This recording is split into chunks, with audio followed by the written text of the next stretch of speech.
On this episode of Sega Talk, we're plunging into the besieged world of Sonic Forces. Eggman's empire has conquered the planet, and a desperate resistance, led by Sonic and a customizable hero, fight to reclaim their home. Can they overcome the overwhelming odds and restore hope? We're diving deep into the battles, the story, and much more on this episode of Sega Talk.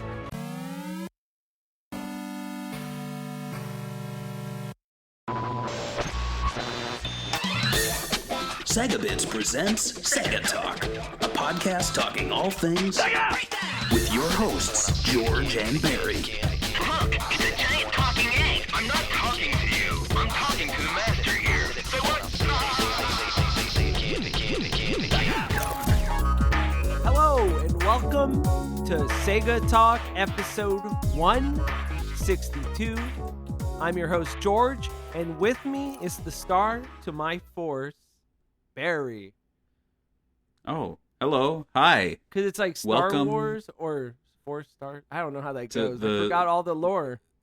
Yeah, well, it's the resist to my tants, Oh, yes. right? The Resistance.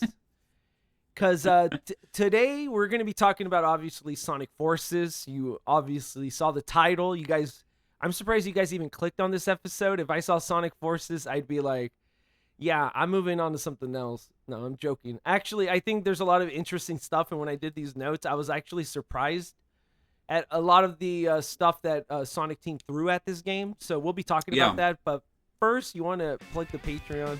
Absolutely. So if you support us, if you like us, you can support us at patreon.com/SegaBits. We have some lower tiers where you can get episodes 2 weeks in advance, both audio and video. We also have a tier where you can pick what we talk about. We affectionately call them our Patreon pickers. I guess they're producers, but pickers is fun, especially when we get to Booger Man. There's going to be so many like nose-picking jokes. It's going to be awesome. But this episode was actually a pick from Daniel Andres, and I have to apologize to him because we don't have his memories to read at the top of the show, but he really wanted this to be an April Fool's episode, and we managed to record it a few days after, but like, April Fools, we got you. Maybe that's our April Fools, that he doesn't get to leave a memory. We tricked him. I was going to say about our memories, but the website is up, and there's a lot of these videos called Sega News Bits where we actually kind of discuss the game as it launched, and that's kind of a good time capsule to go back if you guys want to see those. But right here, we usually started off like that, but I think we should just go into development because part of the story in development has us and part of our memories, I'm assuming, and we could start our memories from that point, I guess. So Absolutely. First, the project started as after Sonic Lost Worlds in 2013 as codename Project Sonic 2017, and I don't think that's 100% true. I think it was first announced like that in an event. But that's what it's been known as, the game, at least. What are your feelings coming off of the weird release of Sonic Lost World, which was quite different from most Sonic games? Also, it was a Wii U exclusive that was kind of trashed by the fan base. Yeah, so I remember coming off of Sonic Lost World, I was really kind of confused as to what the direction of the series was. It was clear that with Sonic Colors and Sonic Generations that they had a really good formula, and then they just kind of threw it away to make strange spin-offs with Sonic Boom, which I know was not a Sonic Team thing, but then I was like, well, what's Sonic Team up to? And they're up to completely changing the control scheme and slowing Sonic down and focusing on parkour, even though they didn't really implement it all that much. Like, it was implemented well, but not utilized. Which is kind of odd. And so I didn't really know what Sonic was going to be doing. And so I don't really want to jump ahead, but I was hoping for a game, maybe not like this, but a game that returned to that Sonic Colors, Sonic Generations kind of style. And obviously in the marketing and the lead up to this game, that's what Sega did. Yeah, and I will say that Sonic Lost World is different from Colors, and Colors, at least visually and tonally, is totally different from Forces. But like, Mm. would you ever want to go back to them trying to do something like Lost Worlds where they do a more no? See, No, I don't like yeah. holding the triggers while I run and like having 2 or 3 speed settings. It's very odd. I'm wondering if that, like, what was the idea behind that, and if that passed any type so sort of testing, or if they just went like, all right, let's just release it the way it is. We worked on this for 6 months. We got to get it out. I feel like the mindset was that they wanted to make a Mario like Sonic game. So they wanted to slow Sonic down. They wanted to focus more on funny gimmicks and like Super Mario Galaxy kind of stages. And that's the result. And they also wanted to probably utilize the gamepad's controls, Oh which, yeah. like, so they're like, well, there's these triggers, and they're not as annoying to hold down as an Xbox or PlayStation. So, like, let's make them the new like boost button, but instead of boosting, it's just a run button. It's very odd. Yeah, I wouldn't want to go back to this, and it's actually kind of like a little perplexing that they've actually brought back a lot of the stuff from Lost Worlds into recent games, and like I think at least more than like Sonic Adventure, I think they finally gave back to the chows and stuff now. But like for a while, they were pretty hesitant, and they were more like pushing Lost World and the characters and world of Lost I World. will say that this will sound weird, but Sonic Forces was a step in the right direction after Sonic Lost World. I would say. I mean, would you have wanted more Sonic Lost World afterwards? I wouldn't have.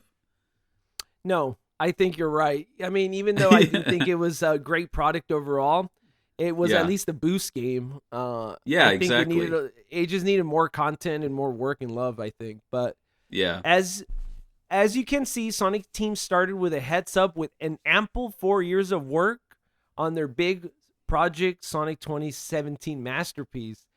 But there was one thing they wanted to do, ... update the Hedgehog Engine that they've been using since the release of Sonic Unleashed. So, do you think at this point that like they should have focused on a new engine? Because I think the game looks really nice. Like when I was looking at some of the screenshots when I was doing the notes, I was like, bro, I forgot how nice some of the lighting was that they used in the game and how sharp it looked on HD consoles.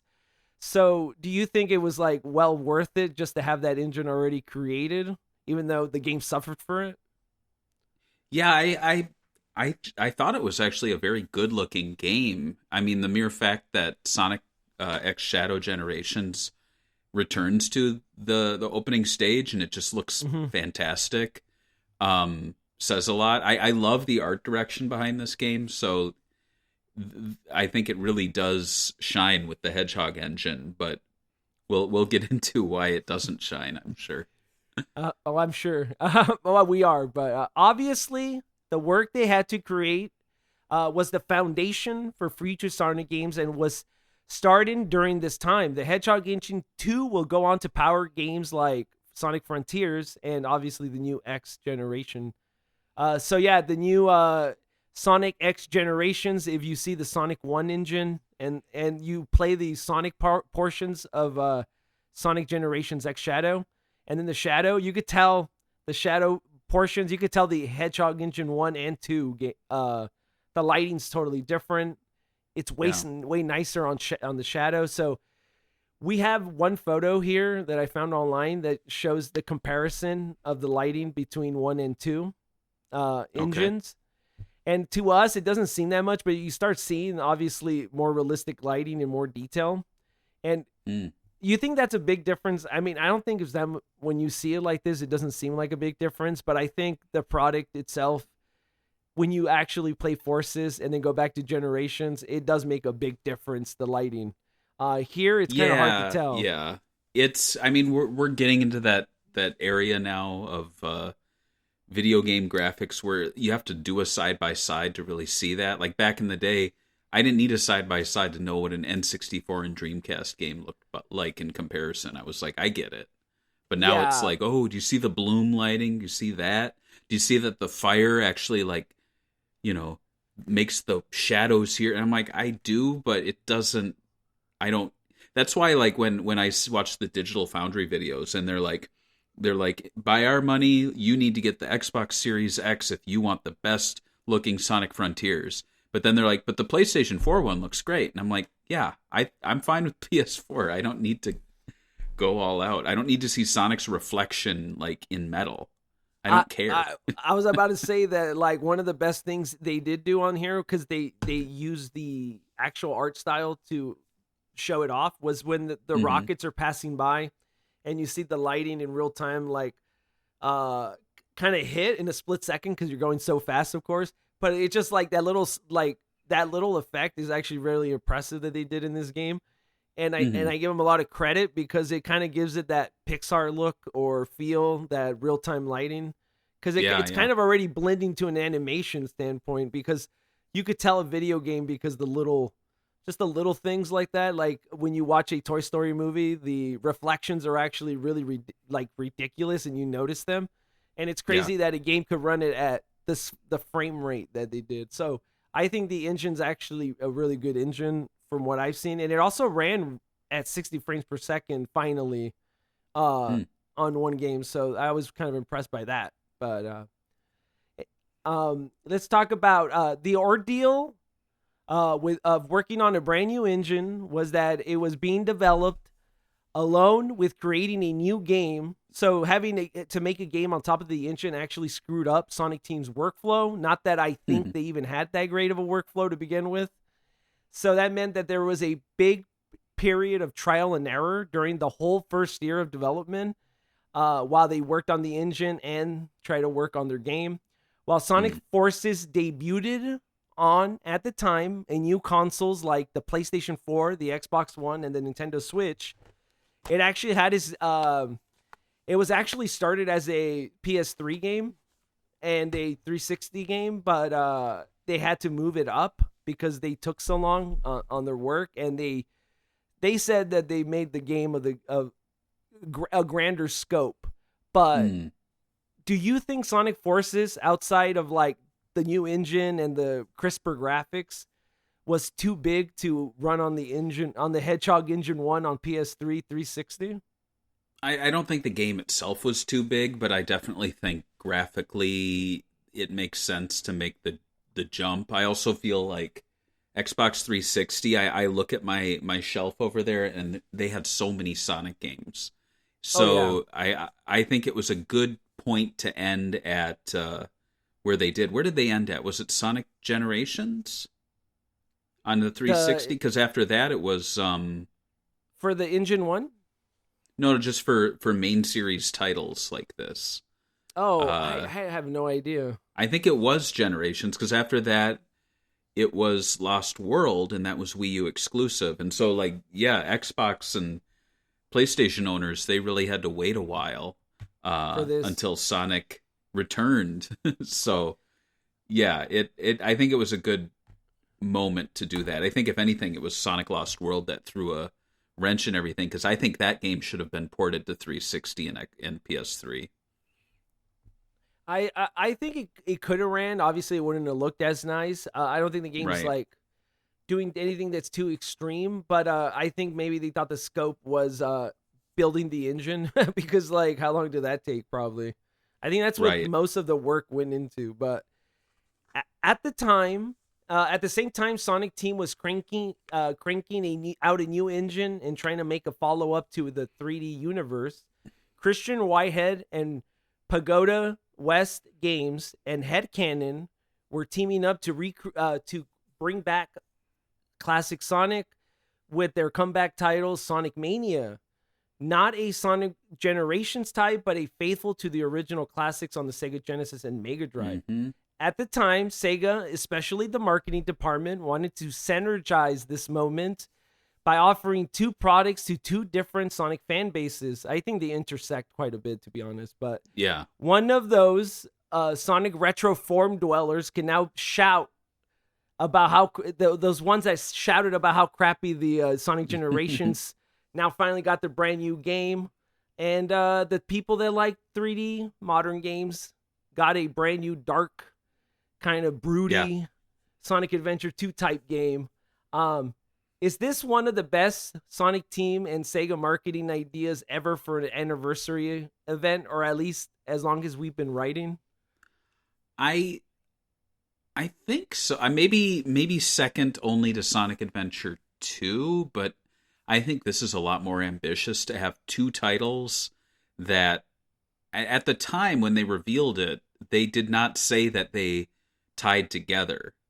No. In fact, I feel like even leading up to release and on release, they didn't play that up all that much. It was almost like an Easter egg that people were like, "Oh, hey, this classic Sonic is actually from Sonic Mania," which is interesting.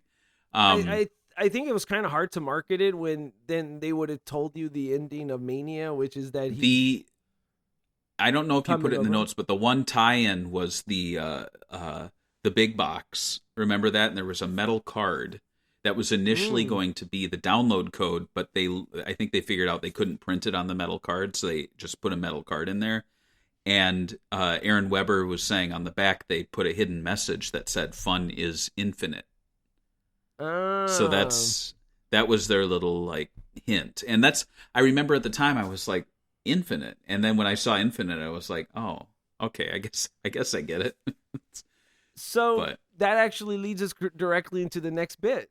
Sonic Forces and Sonic Mania were finally revealed at a big Sonic 25th anniversary fan event during the San Diego Comic-Con.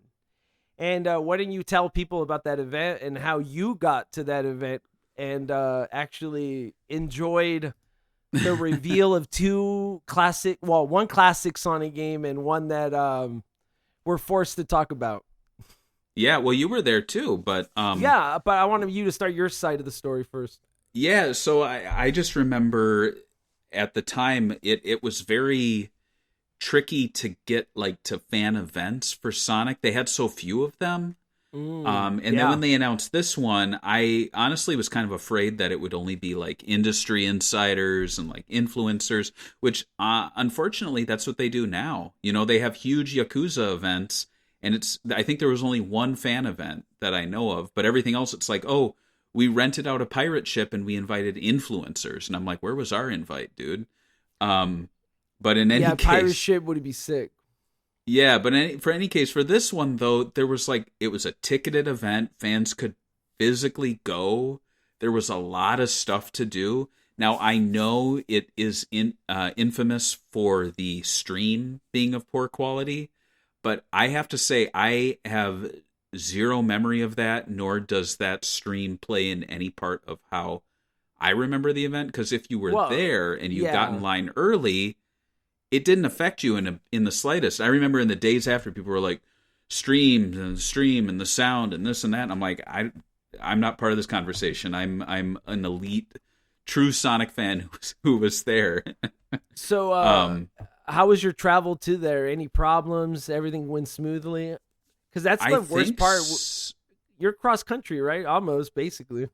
Yeah. So I remember it was a very quick trip. I flew in the morning. I spent one night, and then I left the next day. And I think my dad helped me out with some points for something, so I could travel there. But yeah, I remember the one tricky thing was the line, because a big thing we learned later on was that the line took so long that people were actually missing autograph sessions and missing musical performances. And if I remember correctly, our good friend Patrick Corey Maru, he was like the first 20 people in line. And you and I were there. Yeah, and we walked up and I was gonna say, if it wasn't for him, we would have probably missed a lot of the stuff. So we were definitely grateful to him for. He's like way more prepared. He's like the con expert. He knows everything. That's why we call him our convention correspondent. Yep. But I remember seeing him, and I was like, "Hey, I had to tell you something. I have to tell you something." He's like, "What?" I was like, just a minute, I gotta tell my buddy something. We walked up there and I was like, all right, we're in line, and he's like, what'd you have to tell me? I was like, nothing, we're in line now. Let's stop talking about it. So how are you? It was like, shh, quiet. I think it sucks that a lot of people didn't get to go in, and it was a long line though. I was surprised at how many people showed up, but I think it was kind of expected because of this, Comic-Con. But what are you gonna say? Sega is infamous for badly planned events. I mean, I think there's a video someone did recently about like some British Sega meetups at pubs that just like were really badly run. But yeah, in the case of this one, they should have opened the doors like 2 hours early and just let people mingle around and get into the event, and then be like, all right, we're turning the demo machines on.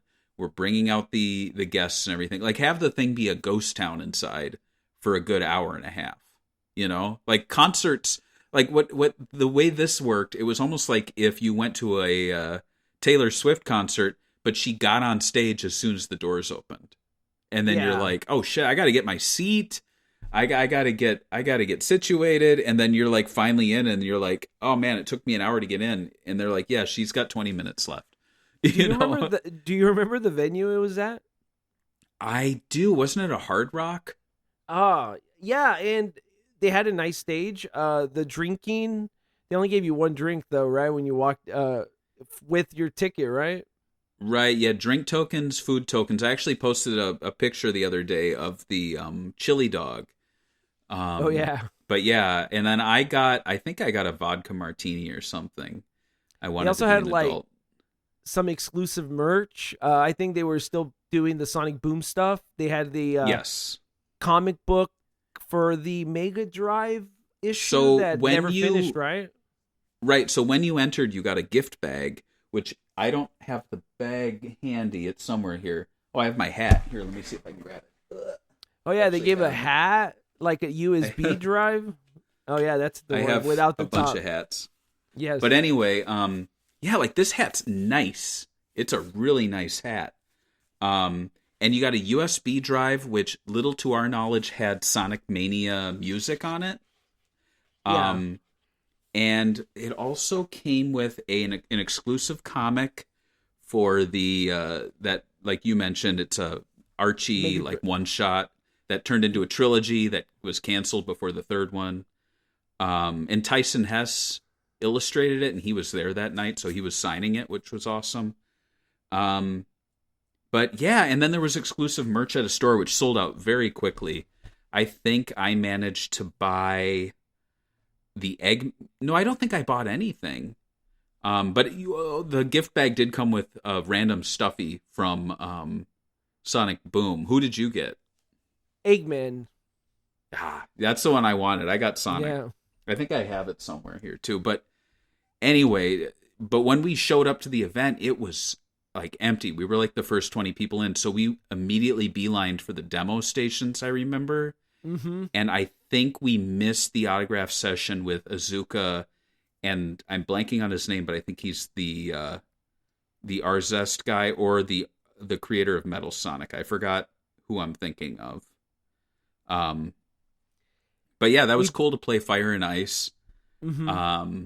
And little did we know there would be more demos to come that night for Sonic Mania. But this Sonic Forces, just talking about that specifically, it was not demoed that night. The only thing was the trailer. Everything else was Sonic Mania focused for that event. And Sonic Mania did not come out until much later, if I'm remembering correctly, right? When did that release? Didn't it come out the same time, the same year? Just like, or did it get delayed? I forget. Right, but people complained because they said technically Sonic Mania. So Sonic Mania was announced July 22nd, 2016. Right. And at the event, and then it didn't release until August 2017. People were like, well, it's not an anniversary game because it didn't release within the anniversary. And I'm like, well, it was off by like two months technically. Sonic turned 26, and then like 2 months later the game comes out. But and even anyway. then, you want a good game. You don't want to rush them. If anything, they should have postponed Forces maybe another year just to give it a little more, more 100%. content. Yeah. We were there for the reveal. We were, Yeah. we kind of like, I'm not going to say anything, but We were expecting something to be shown. Obviously, we were there for an event. Come on, guys. We had to expect something. I can say a little something. Right, we knew that there was going to be. We knew two things. So we knew there was going to be a Taxman game that had old levels, we just knew there was a Taxman game, and I think all I knew was that he wanted to make a Sonic 1 and 2 with cutscenes, and Sega was like no, and that's what the iOS games were. He wanted to, and you see that in those. He included little things like Easter eggs and the prototype version of Hidden Palace and a new boss. So from what we were told, kind of expect that. And it blew away my expectations for Sonic Mania. I thought it was just going to be kind of like Sonic Origins, but with in-game cutscenes. But for Sonic Forces, what we were told was that there was going to be a third Sonic. I don't know if we knew about Classic Sonic, but we definitely knew they were making a sequel to Sonic Generations, and that there was going to be a character named Buddy who was the character's avatar. And I think Phantasy Star Online was kind of thrown out there as that sort of customization. So that's what we knew. Yeah. And here's the trailer we put up it's called Project Sonic 2017 Reveal Audience Reaction, which later obviously became Sonic Forces. So I'm going to press play. Wow, Aaron Weber. This is such a time capsule because there's people there who are long gone from Sega. Yep. I think we can say Aaron Weber's no longer with Sega. Yeah, sadly. But what's interesting about this video is there's some things remember the guy yelling, "The Resistance!" Yeah. That guy was into it, man. What? There we go. This event was so good. This was the last great Sonic event in my eyes. I think so. They haven't topped this.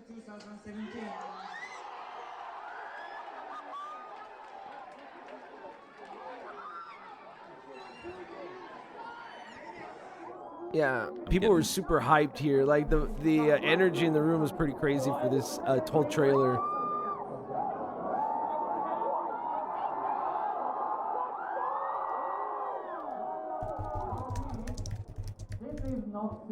Because Sonic Lost World was 4 years old by this point. Mm-hmm. They've been starving for a 3D game. Yeah. And like I was saying, the last multi-platform game was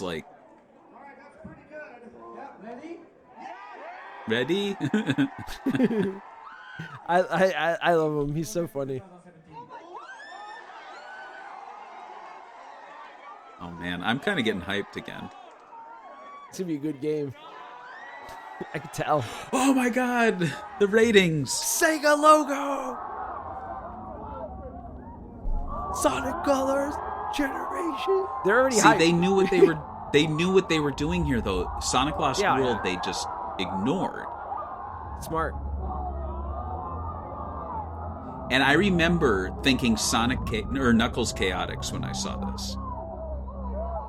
Remember? Because it's that big mech with the fire. I was like, oh man, this is... People, oh my god.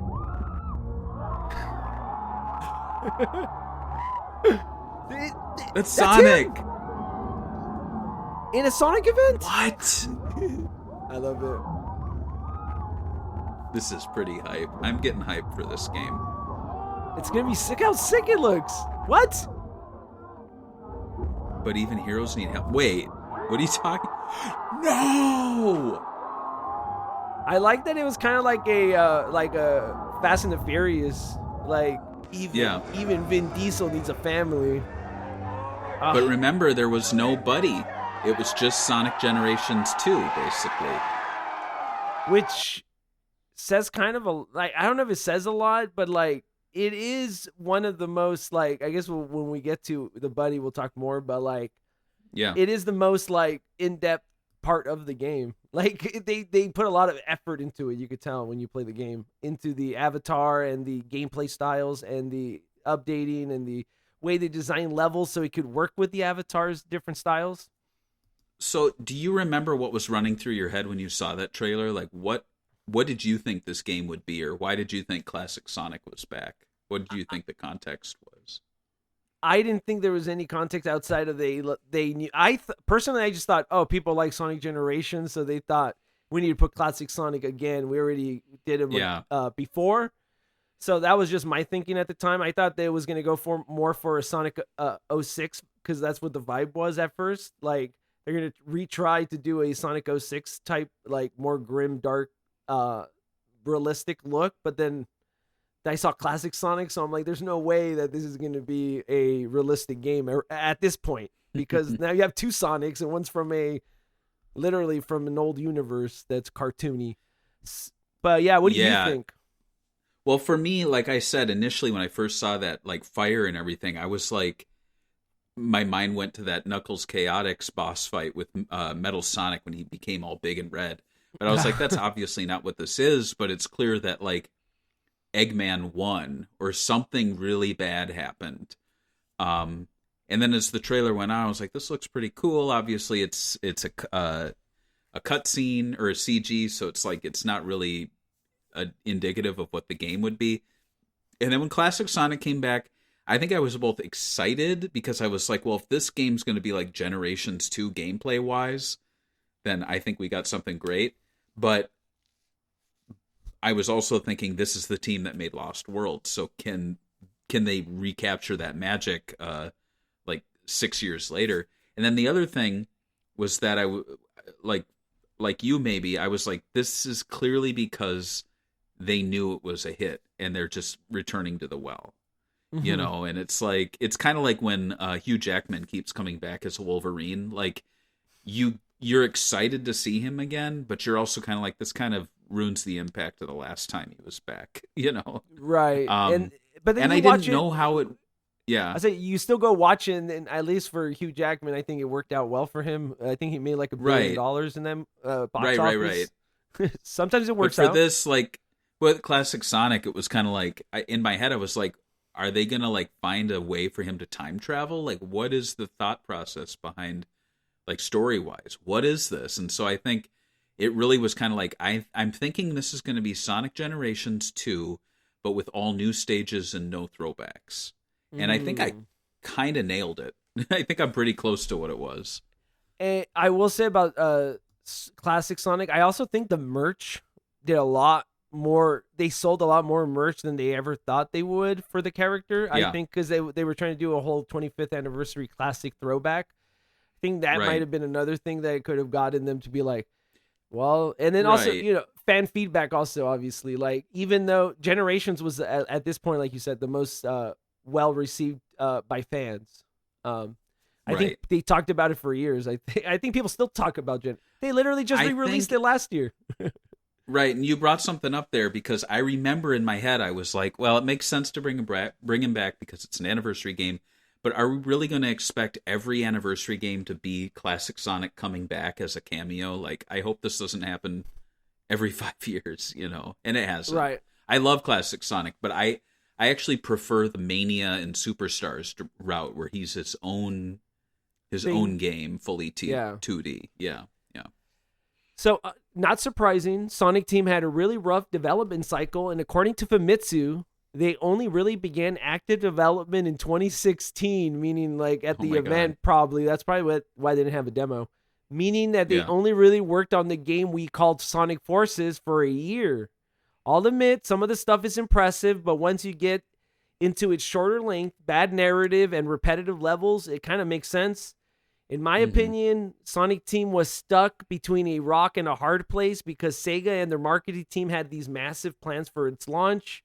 But the game to, you know, return along with Sonic Mania with that narrative, they also tied together. So now, what would you do if you were born Mr. Sega that gets to do the final decisions at all things Sega? Would you have went all along with it and released it, or would you have taken the brunt and go, no, we'll let it cook for more? It's tricky because you need a holiday game, and 100%. you can't like fall back on a remaster, because what could they remaster? Sonic Lost World, like that's going backwards. So I think they honestly just they made a mistake by not putting more time into the development of the game instead of the engine. And so it's not so much that I think they needed an extra year. I think they needed to start a year early, because I don't think they could have pushed it back again. I think that would have really hurt them. And to be honest, this game did sell fairly. A lot. It's a lot, but Yeah. I think it hurt them in the fans' eyes. So it's like Sega's always constantly juggling this, like, we need to sell a lot, but we need good scores, and we need to keep the fans happy so we don't lose them. So it's almost like, for a while, I know people talk about the Sonic cycle, but I think their true Sonic cycle was that they would sometimes, everything would fall into place and we get Generations or Colors, and other times we'd get Lost World or Forces. And I think this was the longest stretch of badly received from fans Sonic games, because imagine that, like 2012 all the way to 20, when did Frontiers come out? 23, I think, or was it 22? No, was it 22? So you basically had 10 years where Sonic only had 3 mainline console releases. One was a 22. Wii U exclusive. One was very poorly received, right? And that's it, actually. 2. You only had 2. Yeah. You had Forces and Lost World. Only 2 games in 10 years, and only one of them was multi-platform, and it was not well received. And so I think really it was, like I said, like if they had gone the direction of making another Lost World, I think the franchise would have been in a really bad state. So at this game, it was almost like Sonic Heroes, where the general public ate it up. It sold like gangbusters, but it really kind of disappointed longtime fans.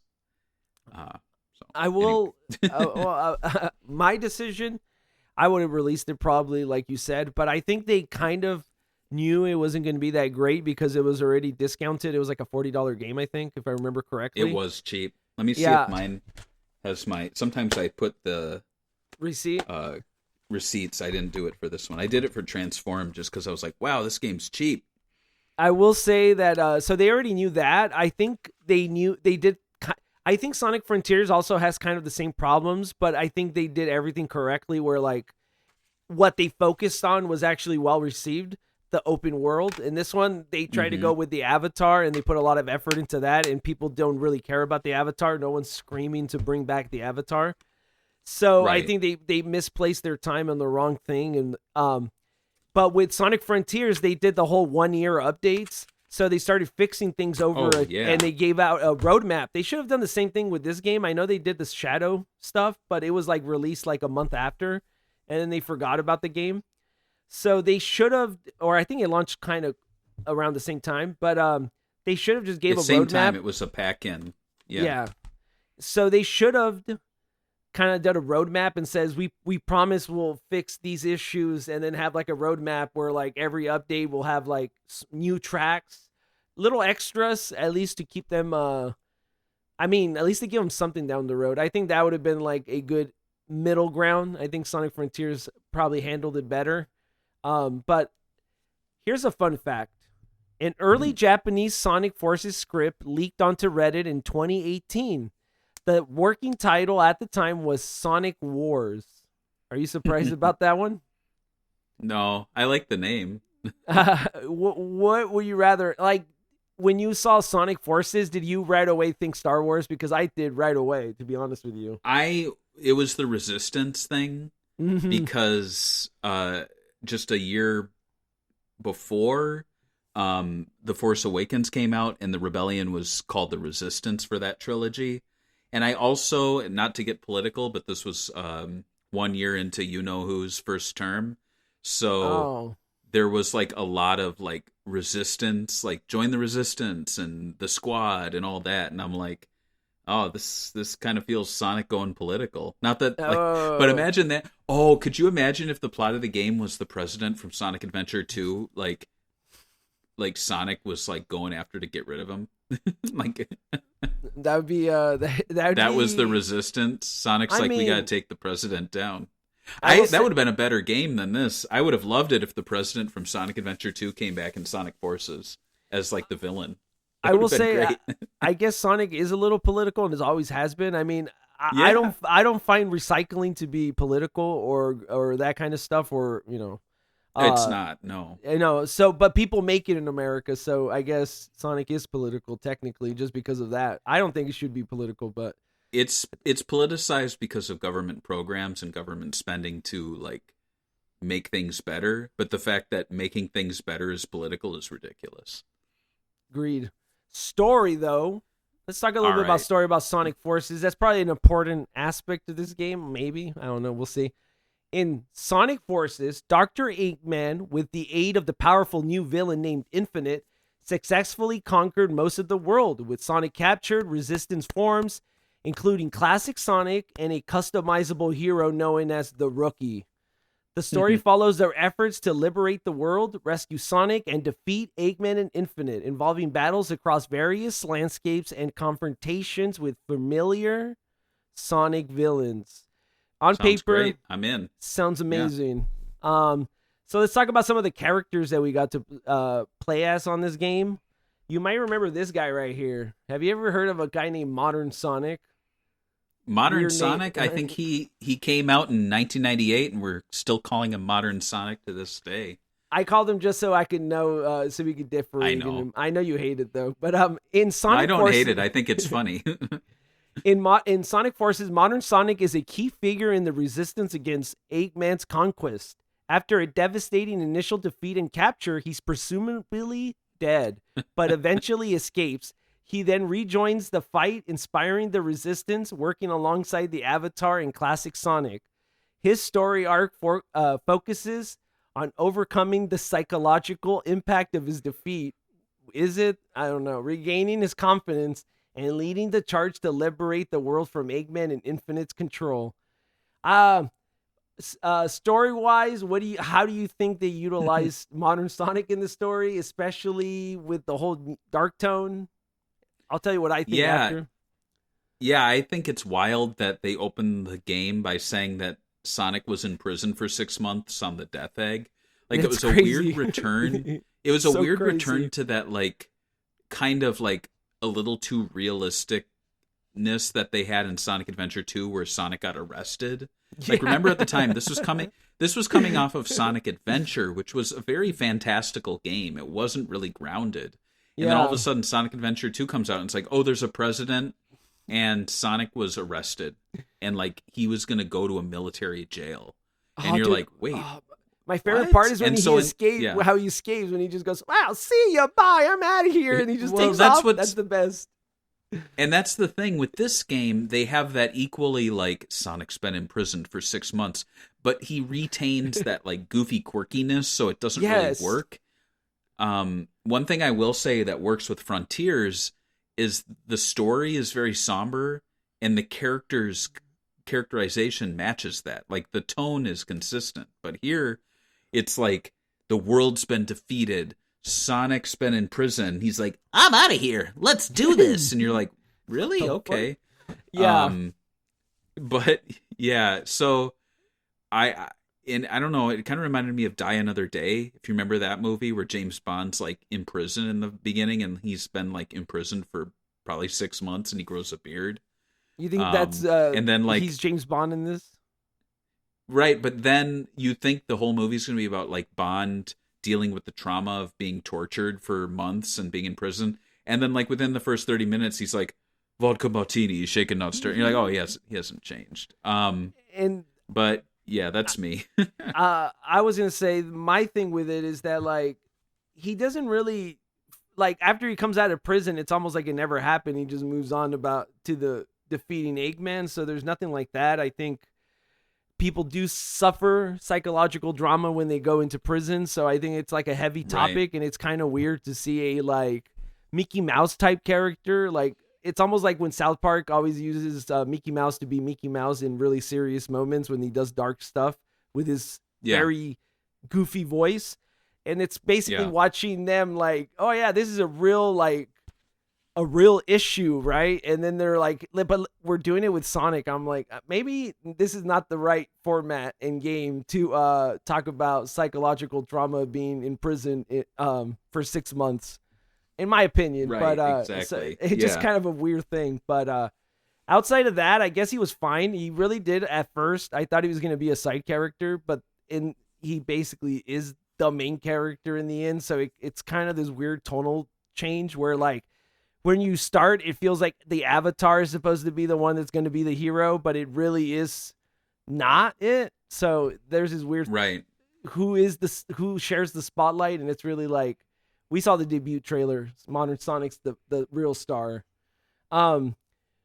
Modern Sonic's gameplay in Sonic Forces focuses on fast-paced 3D platforming. He utilizes his ability to speed through stages, homing attacks to chain enemies, and quick stepping to avoid obstacles.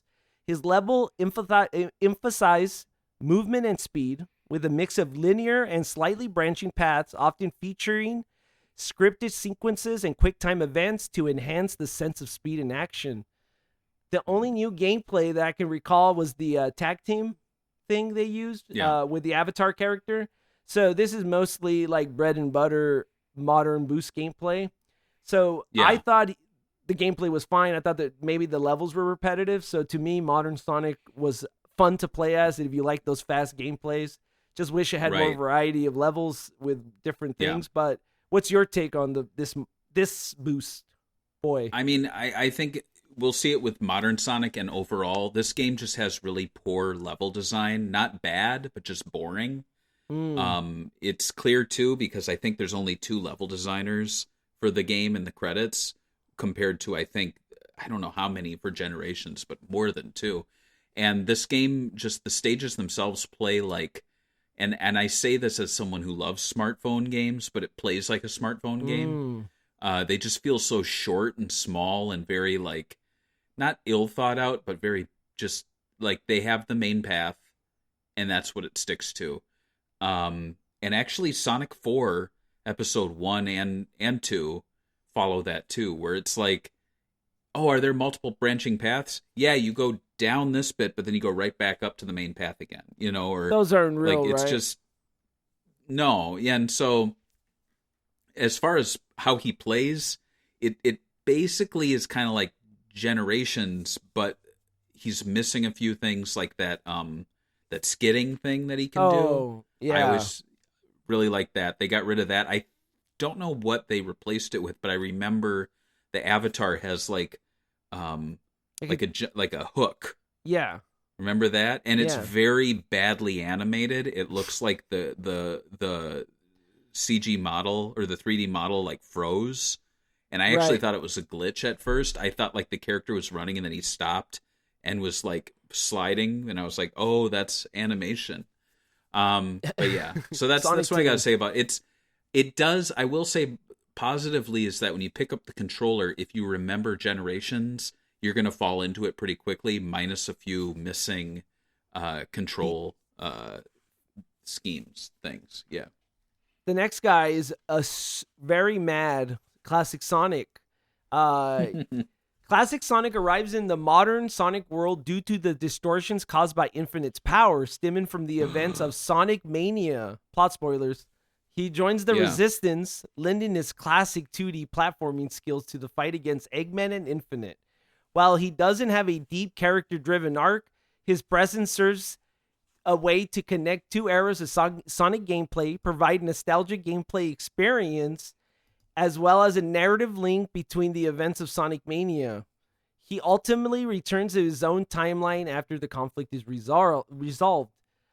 Story-wise, I don't think he really has anything. I don't even think he has a couple of cutscenes with like a few of the characters, but he's mostly like, if he was never in the game, I don't think people would have noticed. And if they just use like modern Sonic as the 2D games, like the levels, people would have never noticed that he was gone from the story. So Yeah. definitely, I guess if you care about the Ruby thing, I don't think there was a payoff to it, but so the game, Phantom Ruby. yeah.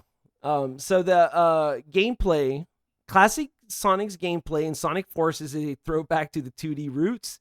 He relies on spin dash, jump, and roll to navigate levels, designed with classic Sonic physics and level design principles.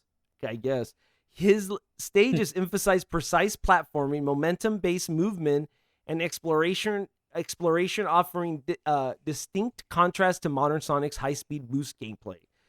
Classic Sonic's inclusion had mixed reactions from fans, considering that people wanted the gameplay to stick closer to the traditional classic Sonic. Do you think having him in this title was a mistake? And what did you think about this time's, how they handled the classic gameplay this time? I don't think it was a mistake to include him. I think the mistake was that, like I said, the level design was just basic and not that memorable.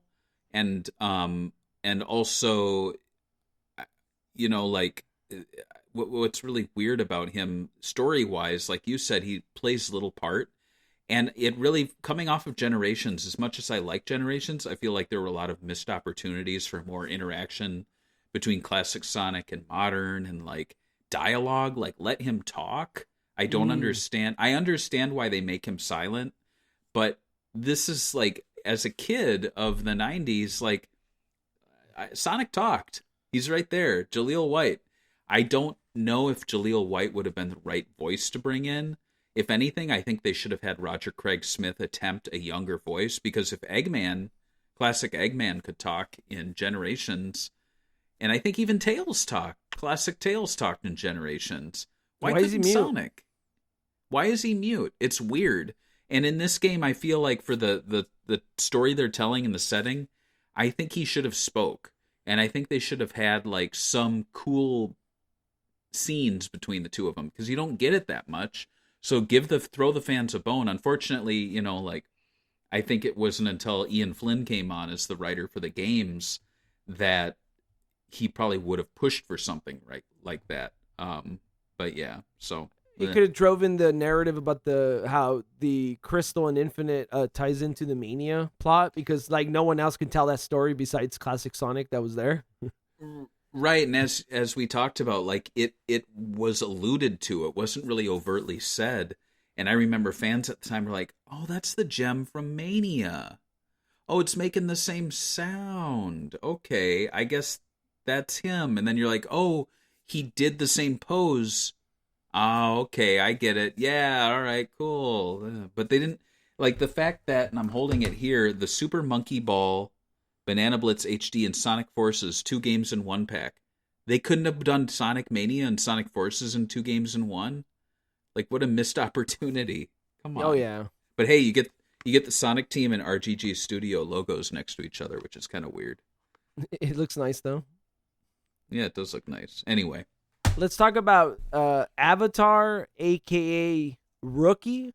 Sonic Forces the Avatar, a customizable hero, rises from a rookie resistance member to a vital force against X-Man's conquest.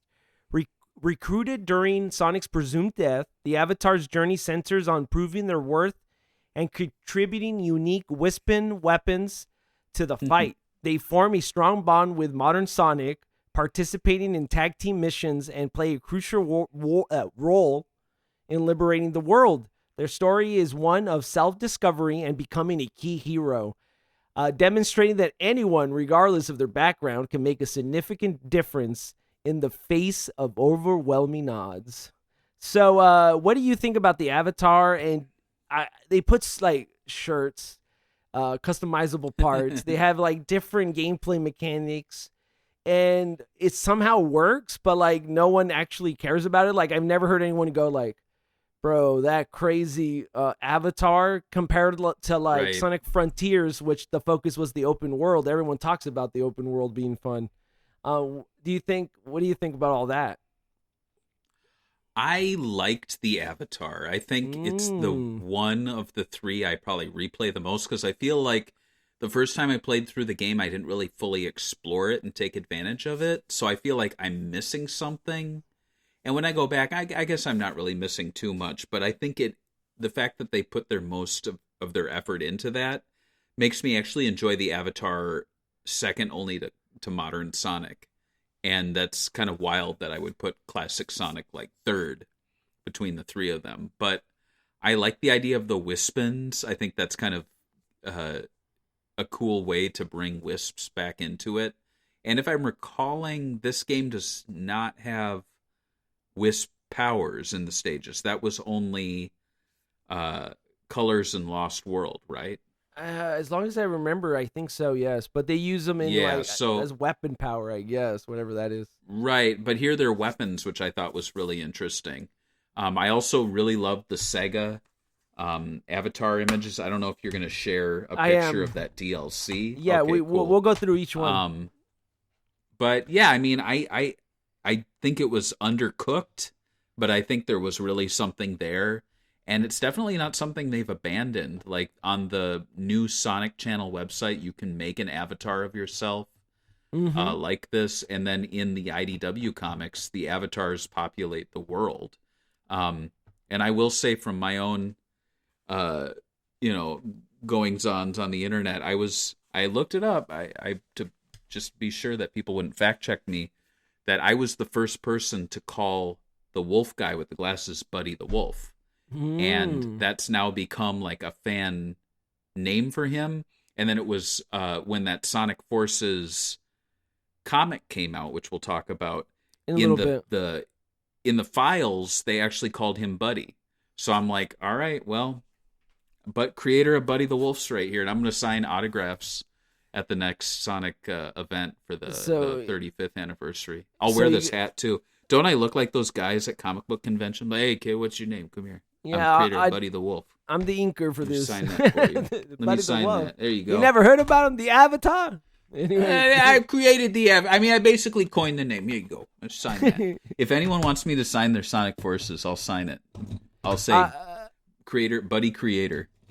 Gameplay, you've described it perfectly, and I think I've described it before. So, let's talk about the outfits that came that you wanted to talk about. So we had some Sega-related outfits if you bought the game day one. I guess if you bought it anytime almost, because I feel like they only printed it with this stuff, but maybe I'm wrong. I only saw there is a vanilla version of the game. Yeah. So let's look at some of the. So first we got Jet Set Radio Beat. What do you think about his kind of like the way they made him look? I think this is a good representation of the character. And I love it, and this is my default in the game. I absolutely love the Jet Set Radio inclusion. I thought that was so cool. And then we have Knights, which is kind of creepy because the one they use in the promo picture is like a very like sleepy dog. It looks like, or it's flirting with you, which I guess it makes sense with Knights, but I never thought he was flirting with me when I played the Saturn game. But now I'm like, dreamy eyes, come on, man, don't look at me like that.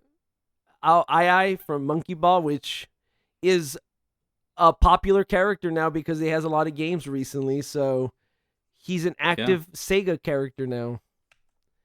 Oh, Puyo Puyo. I don't know who this is supposed to be. It looks like just like Puyo stuff that you could put on a character. It's just a hat.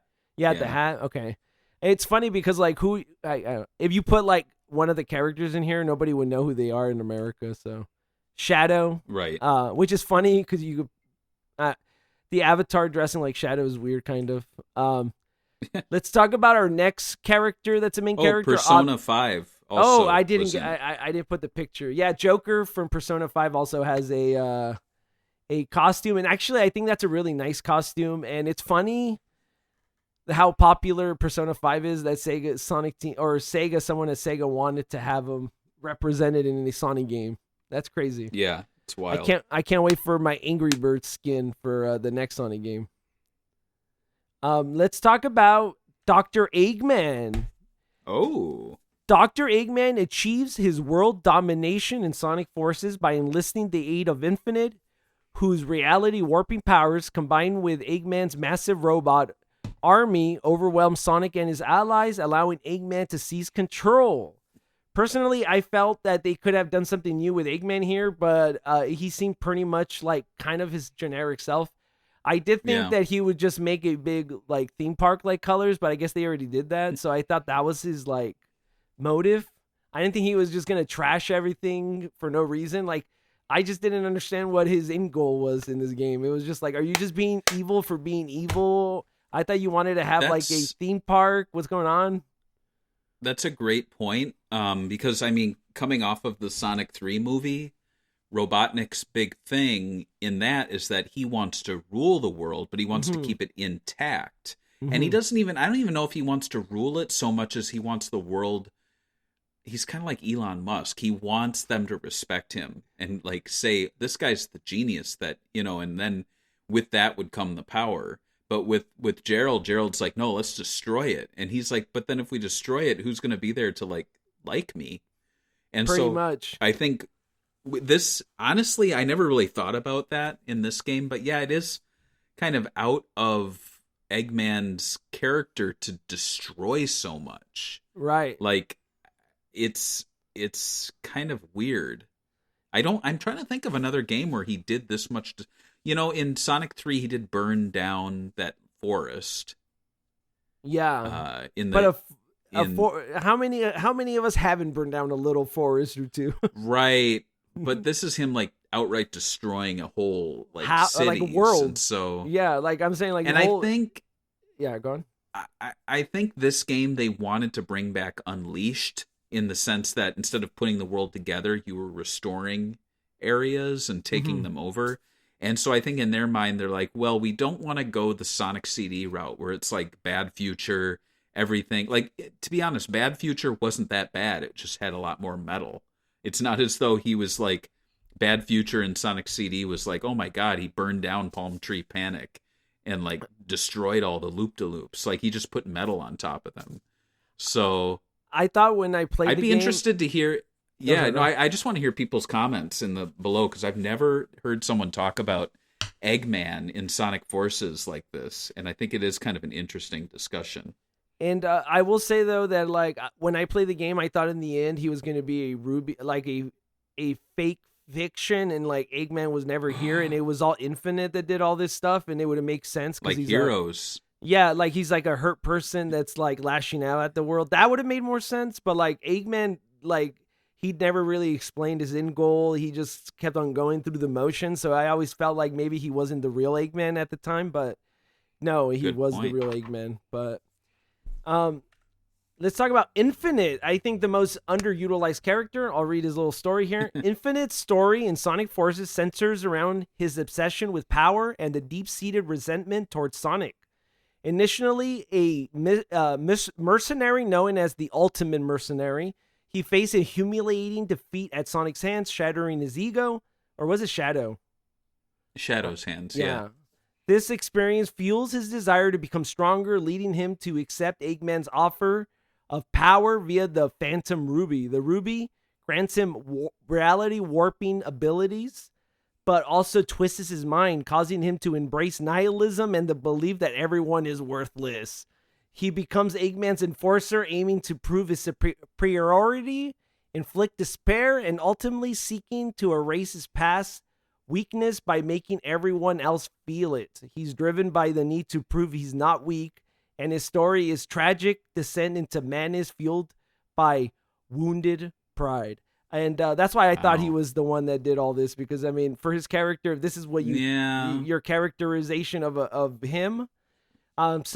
Did you get all of that when you play the game, and what are your thoughts of Infinite's after and before and after the game, I guess? I feel like Infinite's inclusion kind of he felt very undercooked, like and underexplored. It felt like, did I miss a prequel comic? Did I miss like an animated short on YouTube or something? And then it is kind of odd that there's so much story behind him that is unseen or is tied to the episode Shadow, which I should point out is a Sonic 4 thing because they had episode metal. So it's kind of funny that they're bringing back that like kind of language where it's like, oh yeah, we call DLC episode character name.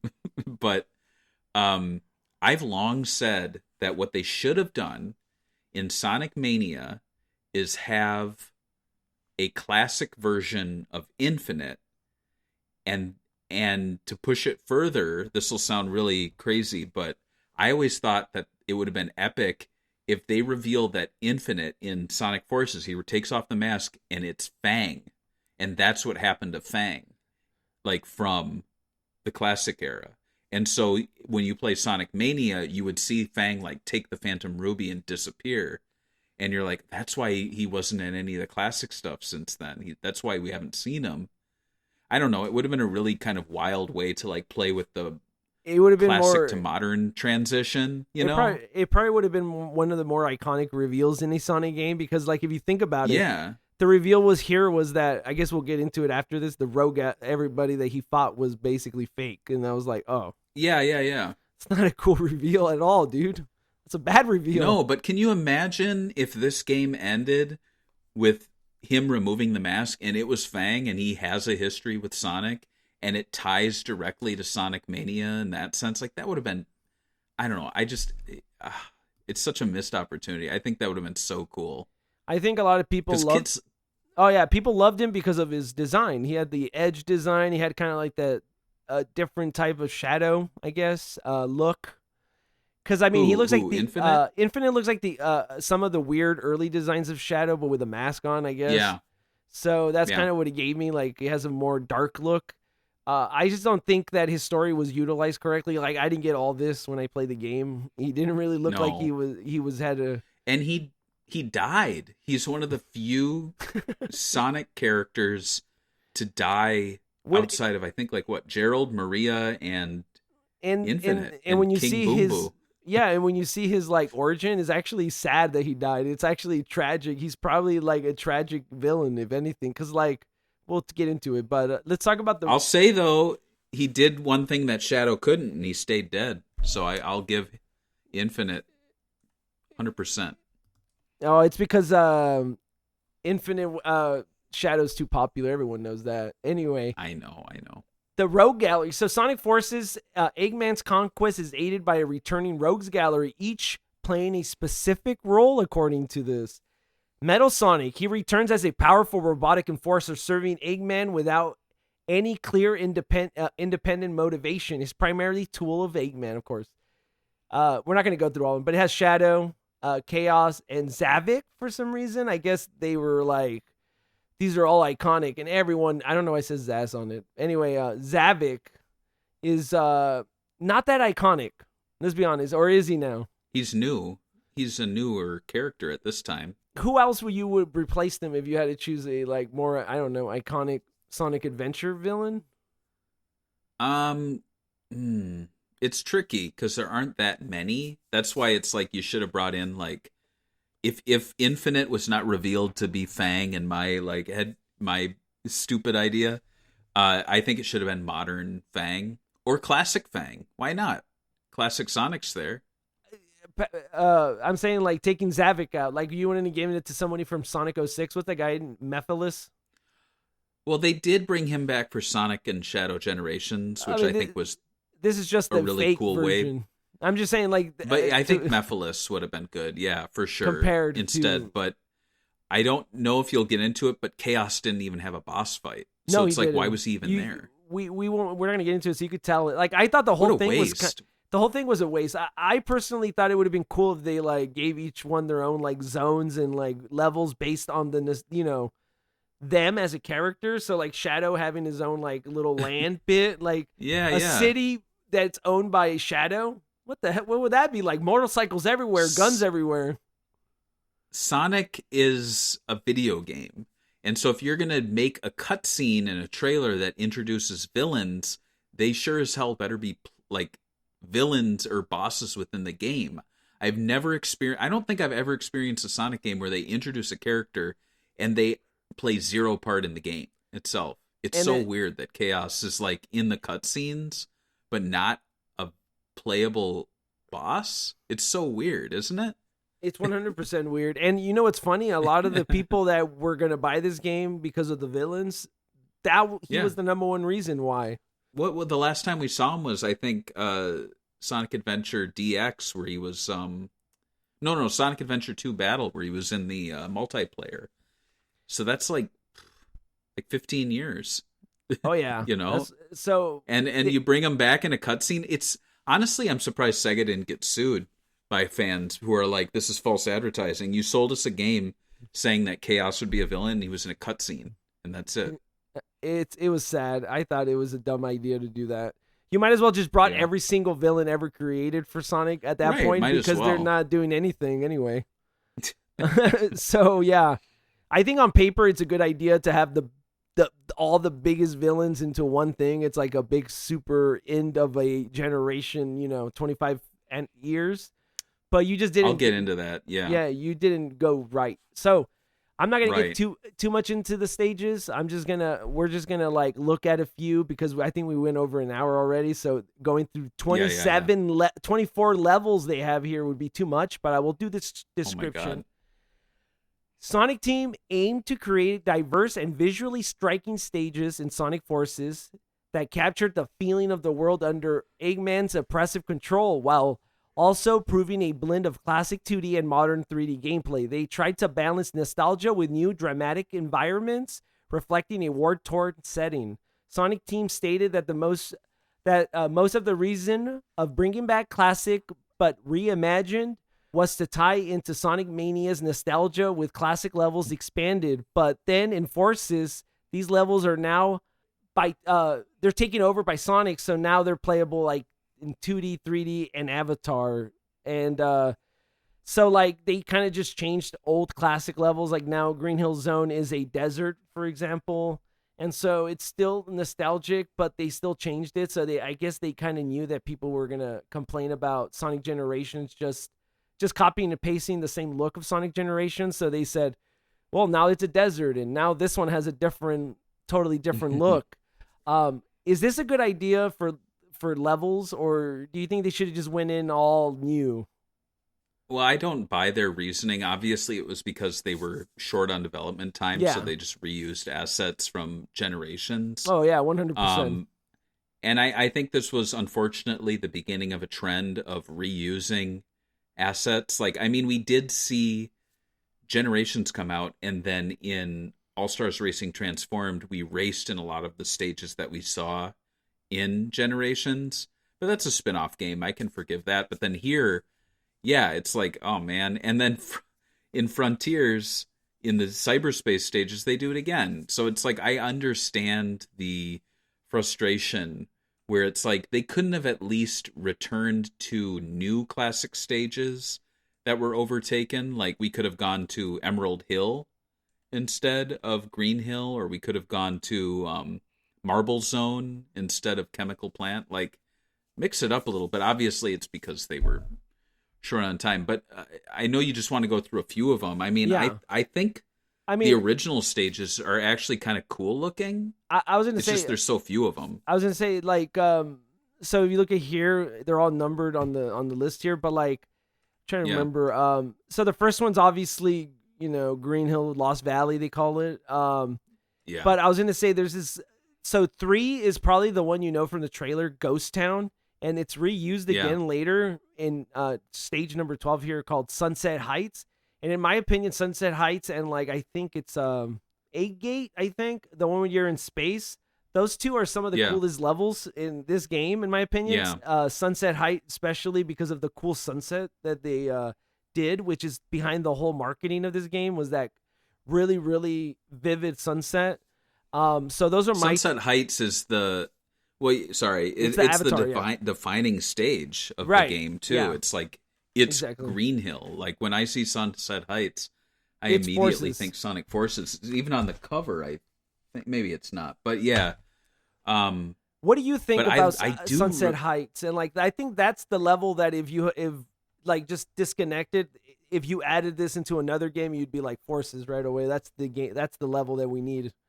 Well, yeah, 100%. I mean, I actually love the look of the stage, and I actually enjoy playing it, especially in its return in Shadow Generations.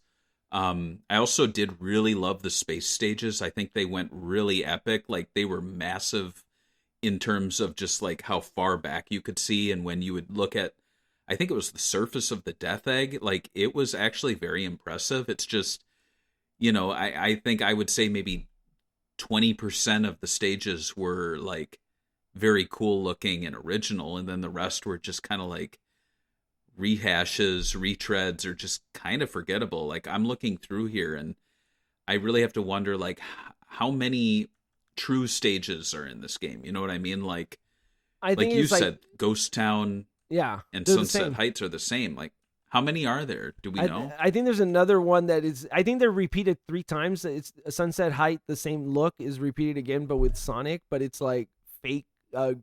It's a sunset in like a Green Hill Zone version of it. But they're trying to make it. So there's there's like 3 7 or 8 Yeah.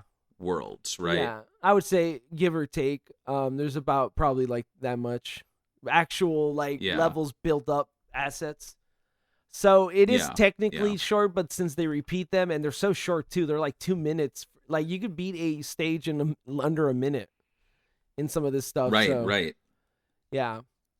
So let's talk about some of the Sonic Forces versions of the game that we had that released.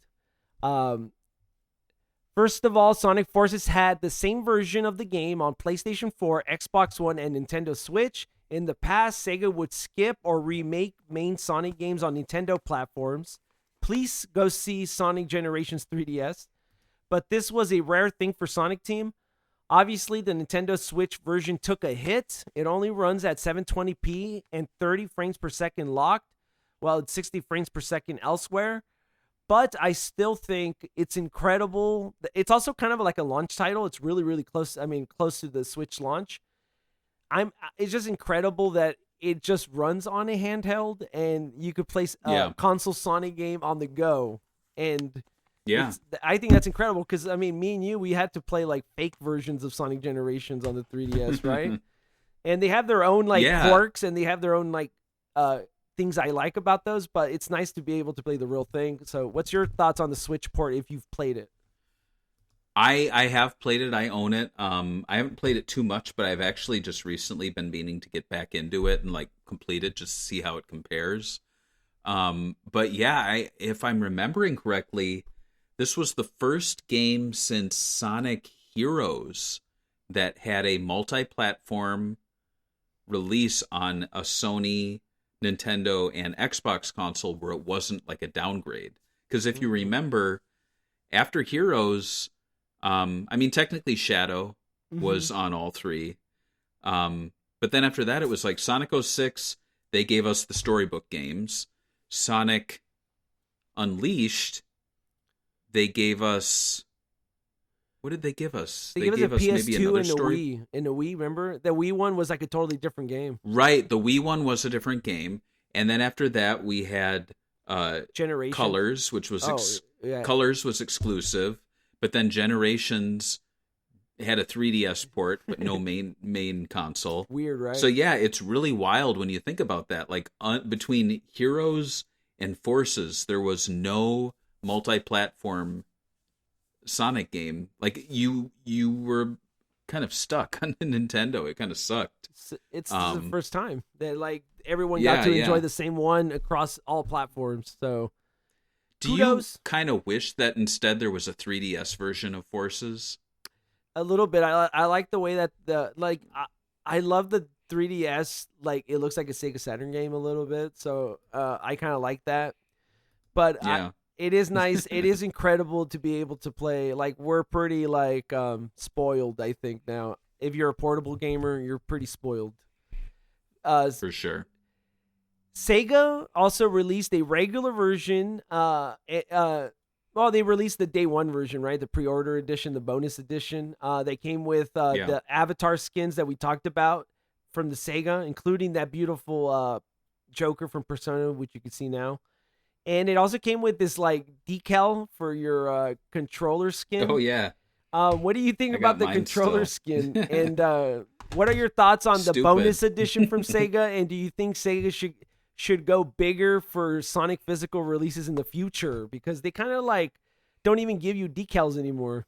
Yeah, no, I think it's kind of wild that Yakuza is getting all these deluxe editions, and yet for Sonic we have to rely on limited run games, and we don't even get it at launch. I'm still waiting, obviously, for my Sonic and Shadow Generations big box.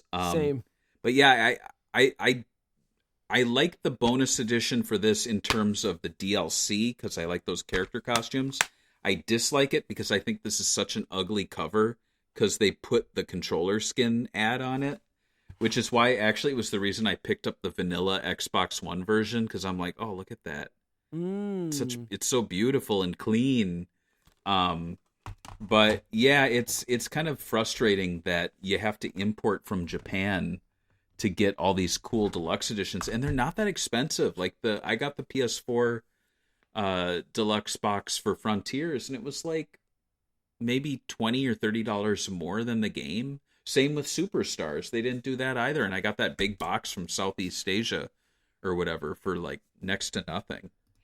So What do you, anyway, the next is a nice poster for Episode Shadow DLC. This released on November 2017, obviously a supplemental download for the game.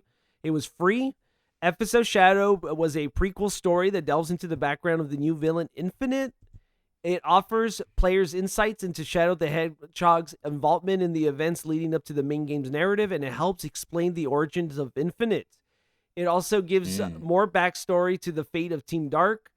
The DLC, you play as Sonic, Shadow the Hedgehog in 3 exclusive levels and some remix stages.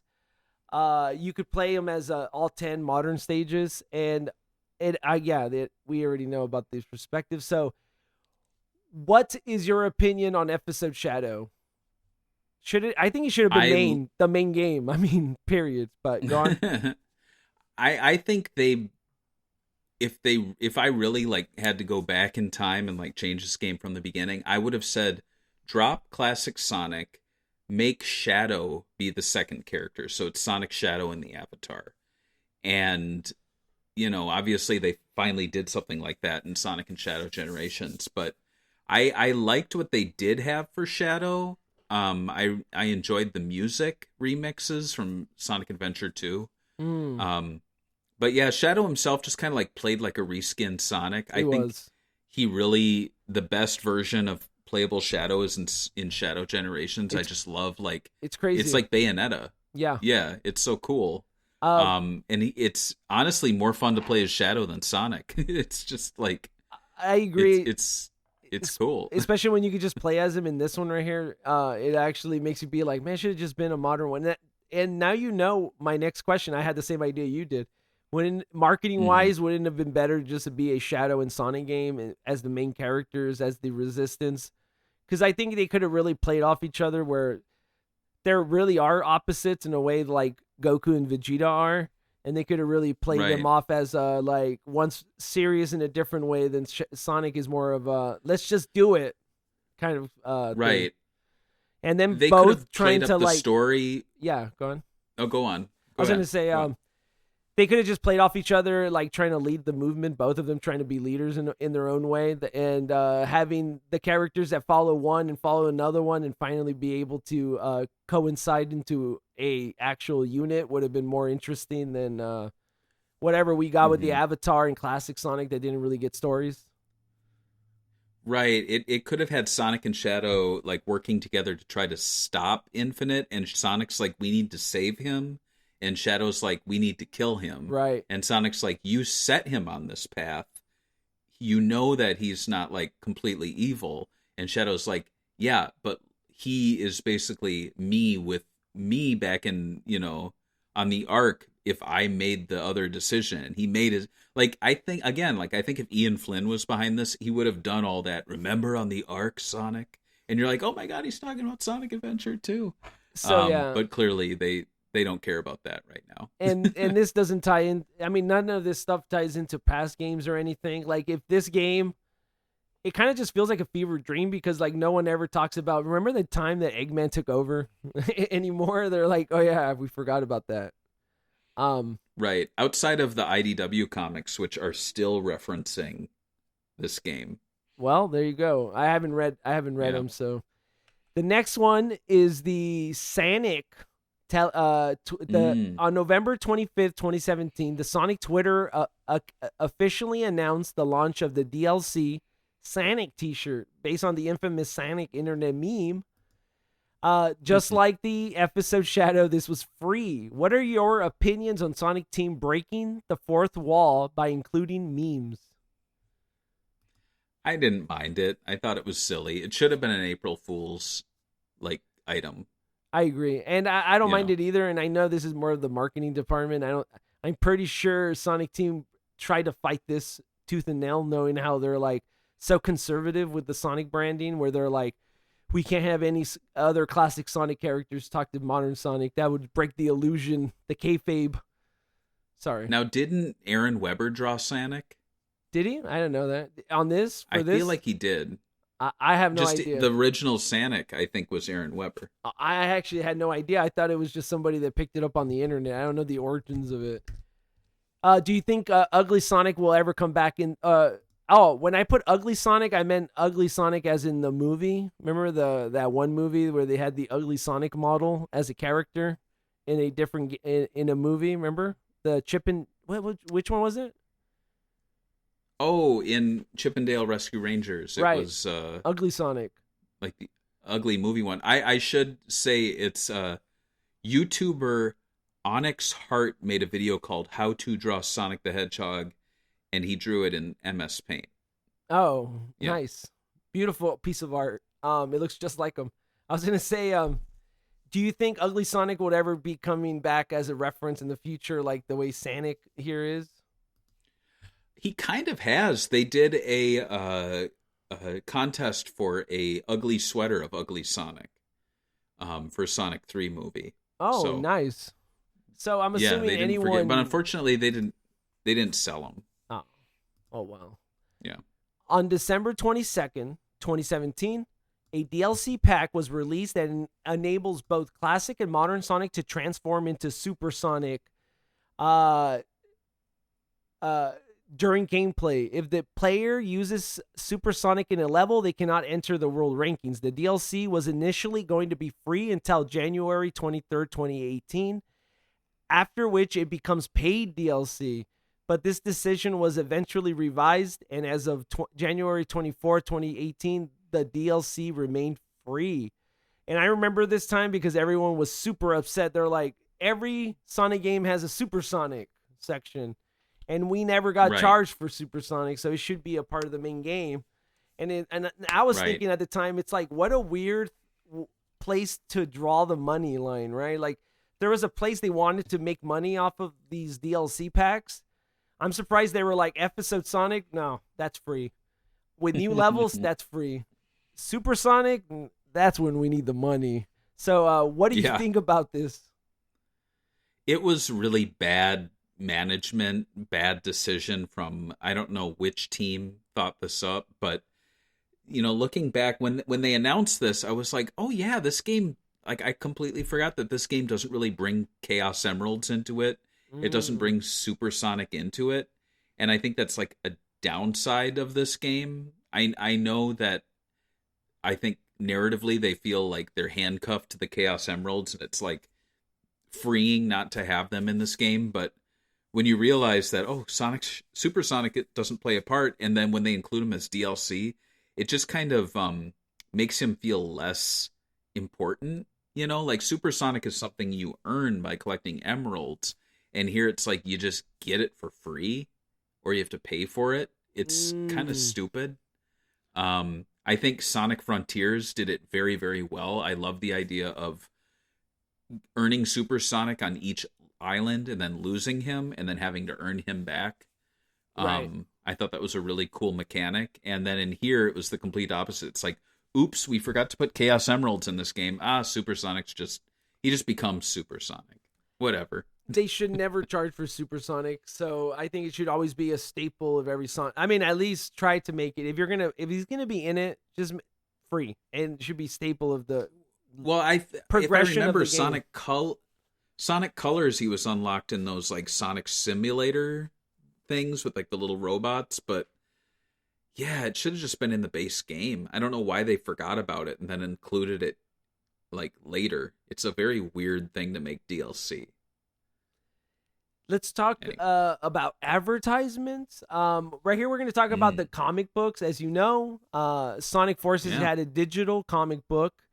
This was done by Ian Flint, who is responsible for writing scripts. He obviously now took over writing the games too, or at least working on the games. And I'm assuming this was part of the test run for him to see if he could Maybe, yeah. work with Sonic Team.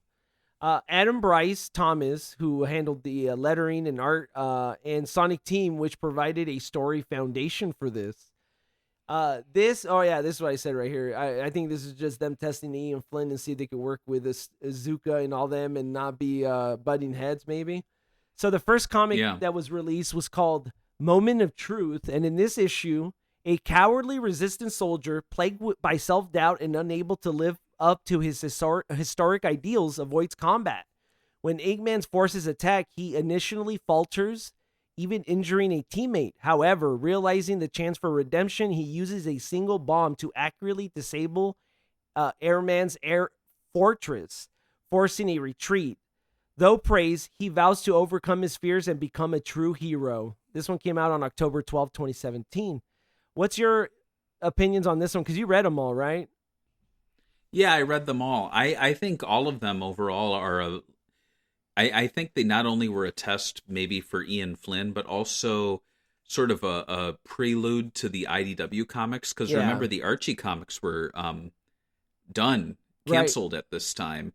And then these were coming out, and I remember at the time I was like, who's behind these? Like, I was trying to get a hint, and it was just Sega, they were just digital. It's not as though any comics publisher ever reprinted these or was behind the creation of them. They've never been printed, right? On actual, like... No, but what's interesting is that Ian Flynn has said that these, because they're canon to the games, they are canon to the IDW comics.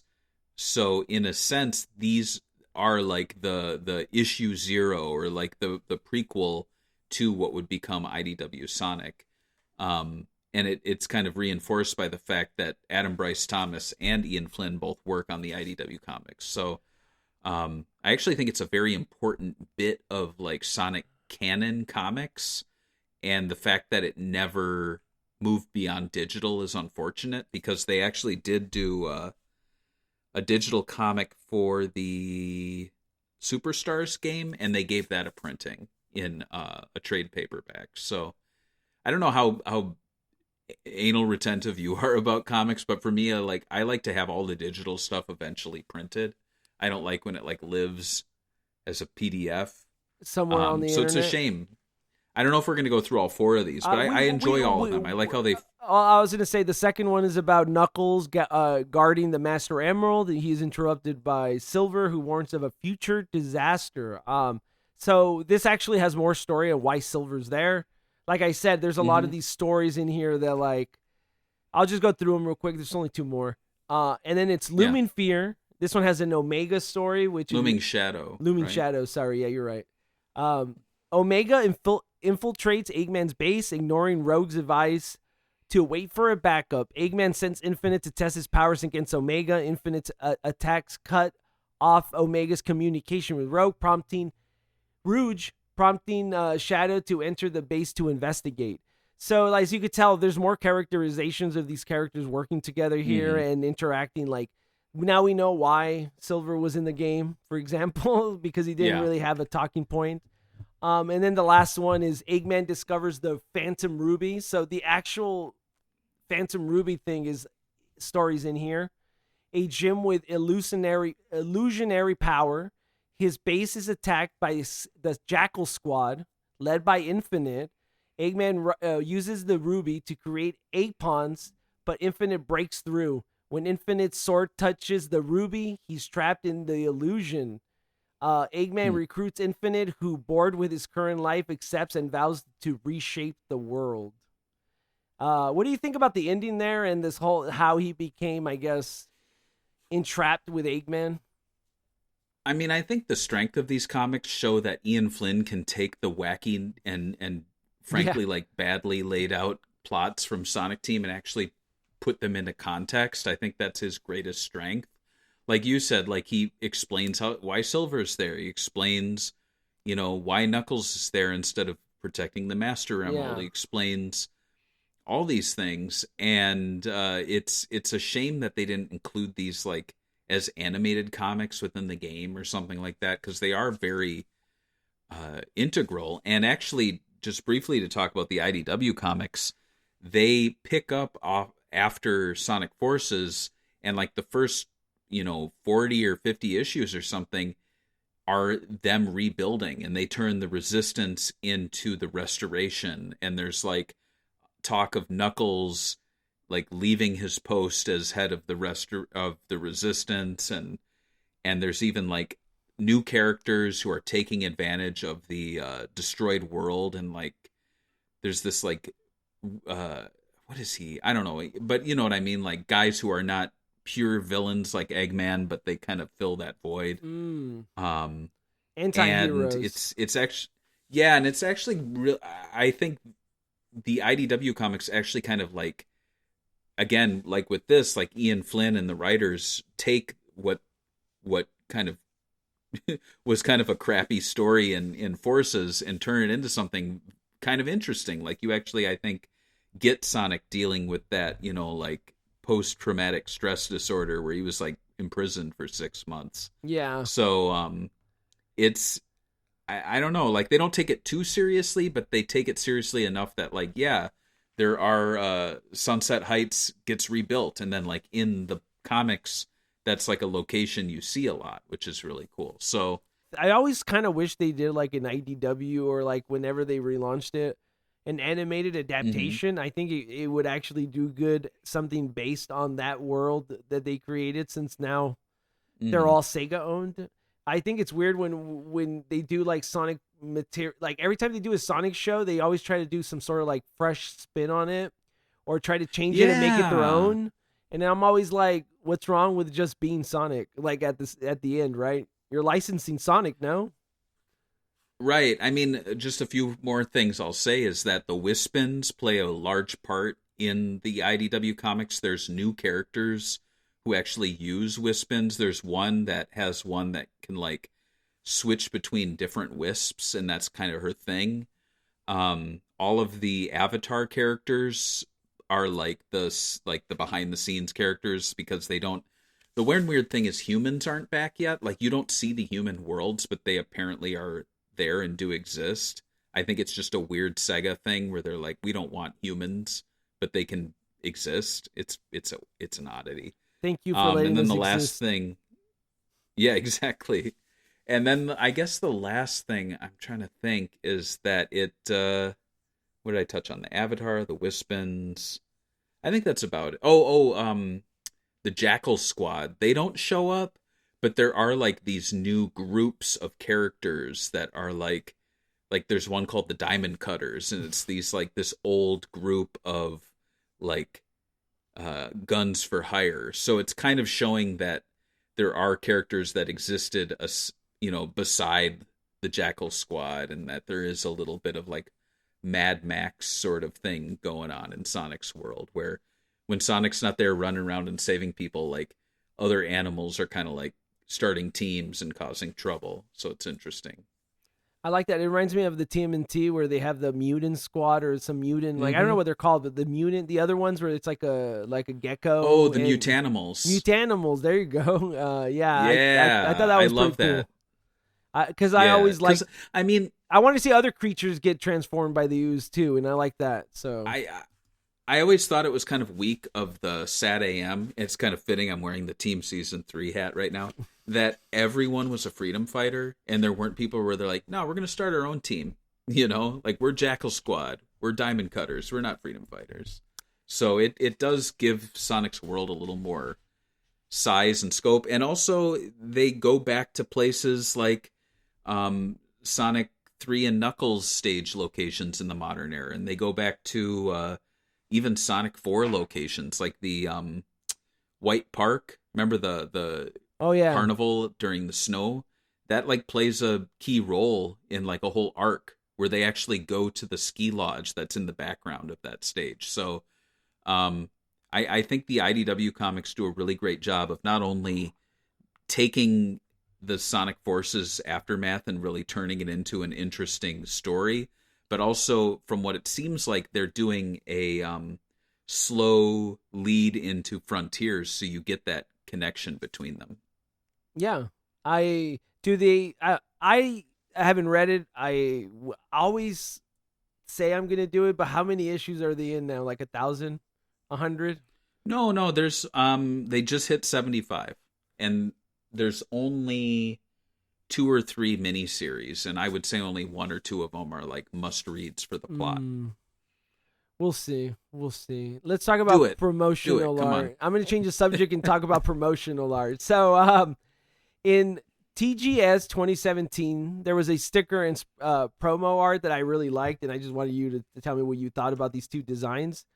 Well, I think you like one of them because you used one of them for the image for the podcast. The one where the first one is a poster that says "Join the Resistance" and it has like a star logo, and then it has a date. I really like this. It reminds me of sort of like old Soviet propaganda posters. Literally. Yeah, I would say the UI and like design for this game is really cool. I haven't really played the Persona games, but it kind of gives me that vibe. Yeah. Where everything's kind of like off kilter and funky.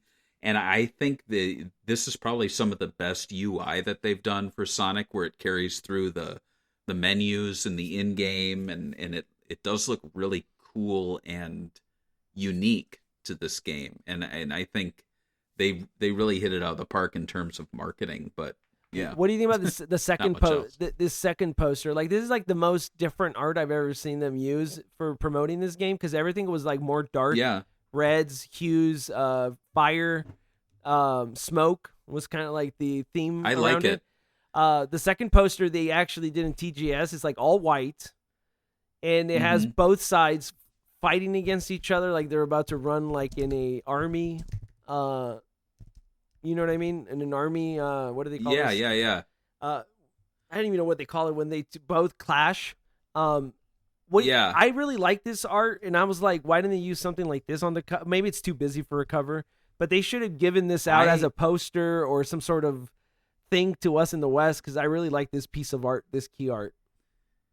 Yeah, I like it a lot because it reminded me, and I sent it in the chat, there was a Sonic Super Special called Battle Royale, where it was Sonic versus Knuckles, and it was the Freedom Fighters versus the Chaotix, and they did this kind of similar thing.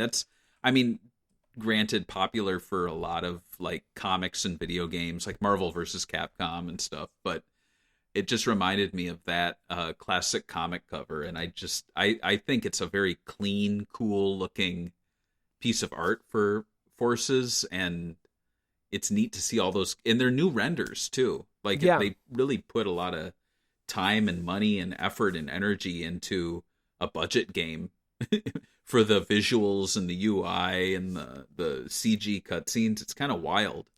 It honestly looks better than, I say it, like a lot of the Frontiers promotional art, which to me look like fan made renders, and they actually might have been. So I was gonna end it with seeing the Sonic Forces launch trailer, but honestly, when I rewatched it, when I put the notes, it reminded me so much of the debut trailer, but they just added like all the they added bits to it. So now they tell you about the avatar and all the stuff we've already talked about. But I just think it's funny that like we went in and the beginning of the debut and the end of it have the same tone, like the trailers.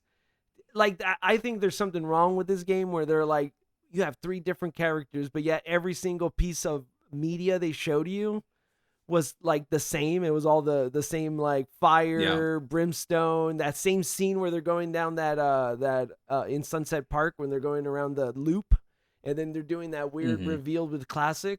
They kept on using those footage and aspects. Like, what do you think about that? Do you think, like, at the time that there was something wrong with this game when they kept on showing you repeated things over and over again? I feel like maybe they had the whole cutscene, and then they just kind of snipped it up and, like, gave it to it in, like, little pieces. So they're like, give them the one without the avatar, give them, like, the most basic one for the teaser, and then roll that out and reuse and reuse. I don't even know if that's in the game itself. I've never looked back. I don't think if you let the start screen hit, anything happens. So it's this weird era where, and they still do it. I don't know why they put so much money into these CG cutscenes that never make it into the game. Yeah, I was thinking like Classic doesn't show up that way at all. Doesn't he show up like randomly with Tails and he gets scared or something? Yeah, just like in a portal. And it's like somehow the debut was way more epic. Like yeah, I don't even know what they were like. This is what I'm saying. This game is so ridiculous that like the debut trailer had a cooler intro for Classic. You saw the reaction. Don't you remember? So in the debut trailer, Classic Sonic strikes that pose. Right. And then when you play Sonic Mania at the end of the game, he strikes that pose, implying that he is now going to transport into Sonic Forces. But as we saw in the actual game, he doesn't strike a cool pose. He just kind of appears. Yeah, which is like a wet fart. Like that's what it was. But then when Classic Sonic's waving goodbye, and he disappears at the end of Sonic Forces, he reappears in two places. He appears in Sonic Mania Plus's Encore mode, where that kicks off Post Forces, and he also appears in Sonic Mania Adventures, which is now kind of seen as like non-canon because Sonic Mania Plus's Encore mode kind of like does the same thing. But yeah, it's weird that they put so much thought into, Classic Sonic's going to be doing this, and then the next game he's going to be doing this. Right. And then at the end he'll be doing this, and then the next game he'll be doing this, and it's like, well, you guys really put a lot of thought into that. Someone did. I don't know. Was all the development cycle. So that's all. Izuka's like, stop, he's waving. That's all. Anyway, for this game. Yeah. What are your closing thoughts? Anything you want that I might have missed, like action figures that you want to mention? Oh boy. Not too much to say on merch. Did they ever do an Infinite one? They did. There is an Infinite action figure. He actually is highly sought after. Rare. The great thing I'll say about Jakks Pacific is they do a lot of deep cuts. They did Neo Metal Sonic. Wow. They did Infinite. They did Mephiles, and they are like really cool looking figures. I don't like obsessively hunt for them, but I manage to find them, as I'm out doing my regular shopping. What is it? I just found Gerald Robotnik. He's behind me, actually. He's up there. Hell yeah. Hell yeah. The main character, Grandpa the main character of Sonic Adventure 2. Exactly. But yeah, outside of that, they haven't really, there's no Avatar. That would have been a really cool action figure if you had like replaceable parts and you could get like an Avatar 3-pack of like the wolf, the bunny, and like the dog. And then like they came with accessories. That would have been fun. But yeah, not too much outside of that. So if you support us on Patreon, we will read your memories at the end of the show. So here are our Patreon supporters with their memories. Ando says, I remember the Forest Casino stage. That was pretty neat. Apart from that, it was the most confused Sonic game hopefully ever made. Guns, war, original characters, all stuff that I personally do not want in Sonic. Tyler Olu says, well, I can ultimately look back at Sonic Forces and say I had some fun. It had its fun moments. There were just too many frustrations to ever wholeheartedly recommend the game. It never felt unique or daring, just a combination of what worked before and a tonal shift that still gives me whiplash. Nicholas Schaefer says, I remember when this game was announced, my hype was at an altimeter peak. Was at an altimeter peak. Is that a new thing? People say. I thought that extra space was going to be Boom Sonic. When the game came out, I was disappointed, but I did enjoy the game. I like the silliness of the over-the-top story, the villain Infinite, and it's some of my favorite music in the whole franchise. However, it's not all good. Classic Sonic levels just felt off compared to Generations. Modern Sonic levels were too short, and Avatar levels felt basic and platforming. Lack of villain boss battles and CGI cutscenes. All that said, I enjoy the game and replay it often. I feel a lot of the hate comes from overhype. I Yeah. think I forgot about Sonic Boom being like rumored to be a playable character in the game. Right. I mean, since I knew about what was going to happen in the game from behind the scenes, I never expected it, but that would have been cool, I guess. It would have dated it, though. Sonic Boom came and went, you know? Like, can you imagine that? Boom Sonic on the cover of this? Like, it would have been weird. Anyway.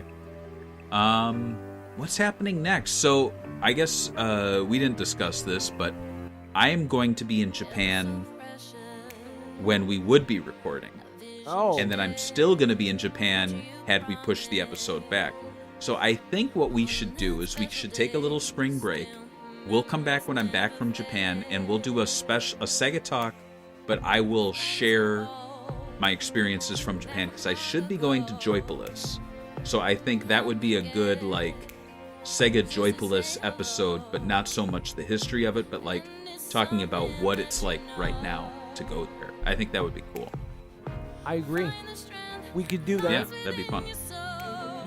We'll catch you guys on the next Sega Talk. Bye. Bye.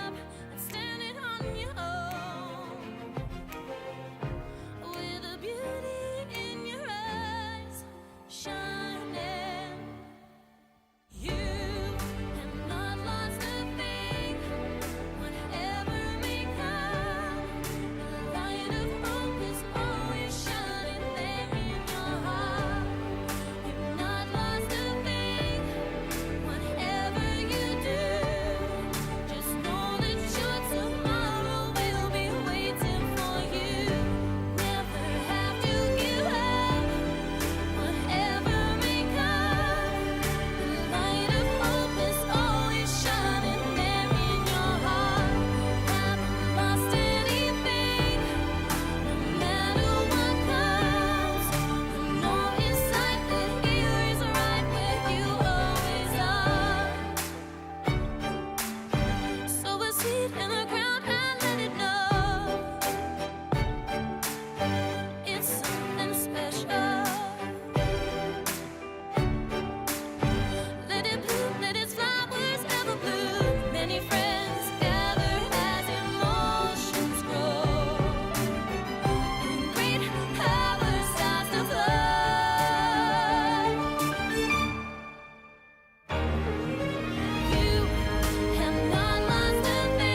do. You are next to me and I'm next to you. Pushing on through until the battle